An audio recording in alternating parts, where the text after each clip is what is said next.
Make Japanese maki. Looking for a specialty dish that will please the palates of your party guests and provide a bit of entertainment at the same time? Here's how to make Japanese maki sushi, the most popular style of sushi enjoyed by Americans today. Maki sushi is characterized by a layer of nori seaweed wrapped around a layer of sushi rice that surrounds a particular filling that sits in the middle. These combined layers are then rolled into a cylinder shape like a big fat cigar and cut into bite-sized pieces with a very sharp knife.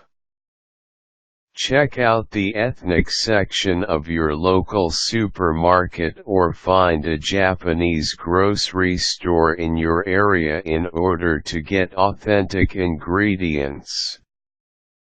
What makes maki sushi such an entertaining party menu item is that you can prepare it in front of your guests freshly made to order and vary the fillings depending upon the guest's request. You can even challenge your guests to try making a maki roll themselves. Prepare your sushi rice ahead of time by cooking 4½ cups of short-grain white rice in a rice cooker. Spread the cooked rice on a baking pan, and pour a mixture of 3/4 cup rice vinegar, 3 tablespoons sugar and 3/4 teaspoon salt blended together over the rice. Make sure the rice is evenly coated and let it come to room temperature. You can prepare your maki fillings ahead of time and keep them in sealed containers in the refrigerator until you are ready to start rolling each sushi maki.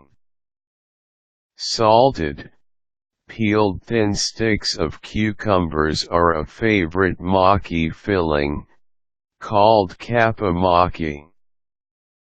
Ahi tuna cut into 1/2-inch strips is another excellent choice.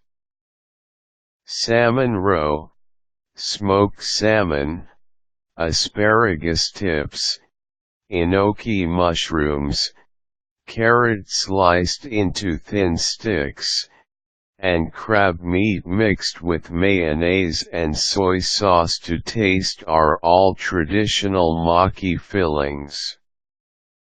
Get ready to roll by placing the nori sheet atop a bamboo mat, spreading sushi rice over 2/3 of the sheet, leaving the end closest to you uncovered.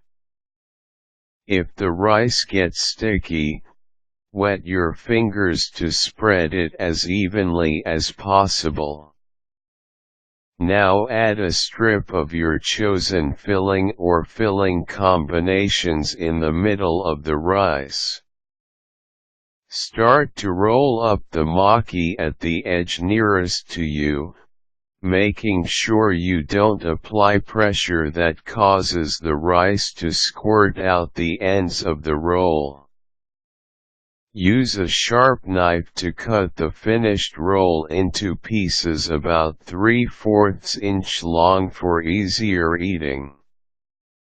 No matter what maki filling you select, traditional maki dipping sauces are soy sauce and hot wasabi paste.